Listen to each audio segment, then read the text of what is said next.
bonjour à vous tous qui êtes en Assemblée Générale.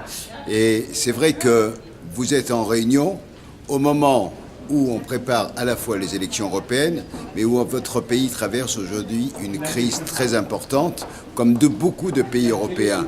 Je pense bien sûr à la Grèce, au Portugal ou à l'Espagne, mais aussi à la France et beaucoup d'autres.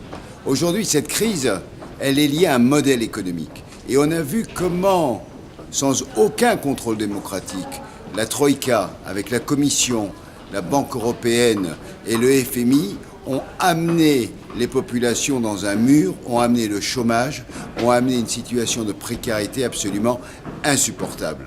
Aujourd'hui, heureusement qu'il y a des mouvements de citoyens, des mouvements de base comme le vôtre, pour repenser le lien social, pour reconstruire la solidarité. Mais évidemment, il faut aussi qu'on mène le combat au niveau politique et au niveau européen. C'est pour ça que les élections du 25 mai du Parlement européen sont importantes pour tourner la page des politiques d'austérité, pour reconstruire une Europe solidaire, pour sortir de la logique des grandes transnationales et de l'argent roi. C'est un acte politique qu'il faut qu'on fasse le 25 mai en votant pour des députés européens qui représentent les citoyens et qui ne soient pas toujours les mêmes carriéristes qui font carrière soit une fois dans le pays, soit au niveau européen quand ils ont perdu les élections dans leur pays. Aujourd'hui, c'est un engagement que nous devons prendre, les citoyens d'Europe, mais aussi des forces politiques pour changer l'Europe, pour changer la donne, pour redonner envie d'Europe, parce que c'est la seule solution pour faire face aux crises, c'est la seule solution pour faire en sorte que l'Europe soit un lieu de vivre bien pour les habitants aujourd'hui, mais aussi pour les générations futures.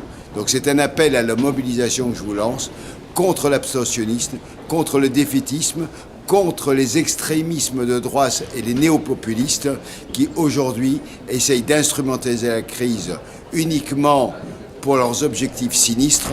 Aujourd'hui, il faut qu'on ait envie d'Europe, mais d'une Europe sociale, d'une Europe solidaire, d'une Europe démocratique. Merci et bon congrès.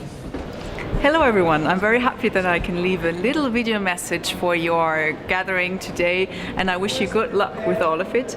And I can also tell you why Greens are probably your best partners in changing Italy and changing Europe, because we Greens are the progressive force when it comes to opening up Europe for migrants, for protecting refugees, but we're also your partner for making Europe more social, to act more on people's social rights, to be more interested in what people really need in order to protect their rights, their security in the social sense, and also their future, to create perspectives for young people in Europe. In all of this, we can be your partner. We're fighting for a more democratic, for a more open Europe, for more social justice, for a European Union that puts people before banks. Enjoy your gathering, enjoy your Congress, and see you around. Ciao.